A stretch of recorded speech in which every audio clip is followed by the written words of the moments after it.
দেশ জুড়েই এখন আলোচিত সমালোচিত জাতীয় রাজস্ব বোর্ডের দুই কর্মকর্তা, একদিকে মোহাম্মদ মতিউর রহমান, অন্যদিকে সচিব কাজী আবু মাহমুদ ফয়সাল। দুজনের বিরুদ্ধে ক্ষমতার অপব্যবহার, ঘুষ লেনদেনের মাধ্যমে অবৈধ সম্পদ অর্জন ও মানি লন্ডারিংয়ের অভিযোগ অনুসন্ধান করছে দুর্নীতি দমন কমিশন দুদক।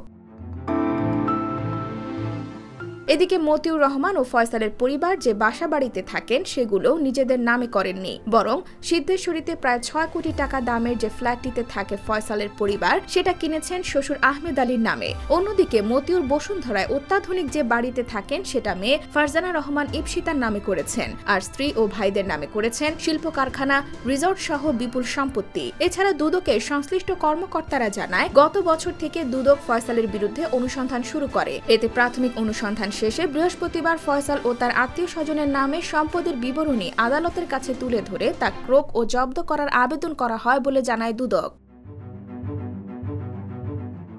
আদালতে দাখিল করা দুদকের আবেদনে দেখা গেছে, ফয়সাল তার স্ত্রীর নামে ঢাকা ও নারায়ণগঞ্জে রয়েছে ৫ কাঠার দুটি প্লট, সিদ্ধেশ্বরীতে ভিকারুন্নেসা নুন স্কুল অ্যান্ড কলেজের উল্টো পাশে রূপায়ণ স্বপ্ন নিলয় ভবনে রয়েছে ৩,০০০ স্কয়ার ফুটের অভিজাত অ্যাপার্টমেন্ট। এছাড়া শ্বশুর শাশুড়ির নামে বিভিন্ন ব্যাংকে ১৮টি অ্যাকাউন্ট করে ঘুষের ১৯ কোটি টাকা লেনদেন করেছেন ফয়সাল। এমনকি পরিবারের নামে থাকা আরও ৮৭টি ব্যাংক হিসাবও পাওয়া গেছে। এর মাধ্যমে কোটি কোটি টাকা লেনদেন করে আসছিলেন তিনি। অন্যদিকে ফয়সালের চেয়েও ধূর্ত মতিউর। তদন্তে নেমে দুদক জানায়, নিজের নামে মাত্র ২০ কোটি টাকার সম্পত্তি আয়কর ফাইলে দেখিয়েছেন মতিউর, বাকি কয়েক হাজার কোটি টাকার সম্পদ করেছেন স্ত্রী, সন্তান, ভাই ও আত্মীয় স্বজনের নামে।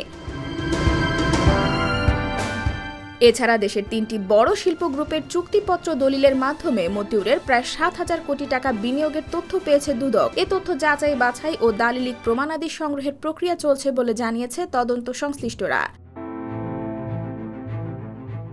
মতিউরের সম্পদে এমন এলাহি কাণ্ড দেখে সংশ্লিষ্টরা বলেছেন, মতিউরকে আইনের জালে আটকাতে হলে গভীরে গিয়ে অনুসন্ধান করতে হবে, কারণ তিনি নিজেকে ধরাছোঁয়ার বাইরে রাখতে দুই পক্ষের স্ত্রী, সন্তান ও ভাইরা সহ আত্মীয় স্বজনের নামে সম্পদের পাহাড় গড়েছেন। এদিকে ছাগল কাণ্ডের মধ্যেই গুঞ্জন শুরু হয়েছে, মতিউরকে এনবিআর এর সদস্য পদ থেকে অর্থ মন্ত্রণালয়ে সংযুক্তি করা হয়েছে।